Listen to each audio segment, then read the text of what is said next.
Les commandants des armées de l'air de 8 pays alliés d'Israël en visite à Palmachim, l'une des grandes bases aériennes de la région de Tel Aviv. Un sommet où les questions d'échange et de coopération autour de la défense antiaérienne. Tzahal est là pour livrer son expertise en la matière, son expertise et ses systèmes antimissiles. Le dôme de fer et le Retz, développés conjointement avec les États-Unis.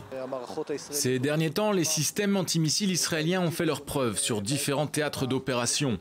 C'est ce qui a contribué à leur succès et à leur notoriété au niveau international, qu'il s'agisse d'interception ou de tirs d'essai. C'est ce qui explique la très haute estime qu'ont les armées étrangères pour notre industrie militaire.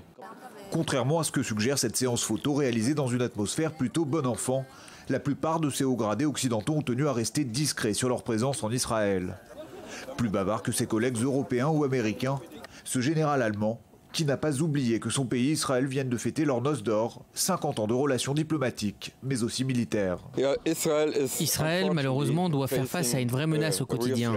Les événements de l'été dernier montrent que ce pays est défié par quelque chose que nous découvrons tout juste en Europe, en particulier les roquettes de courte portée. C'est pour cette raison que nous souhaitons apprendre de l'expérience israélienne et nous en servir pour nos propres formations militaires. Israël, vu en quelque sorte comme un laboratoire d'essai pour des systèmes qui demain pourraient servir à protéger des pays exposés à la menace des missiles balistiques.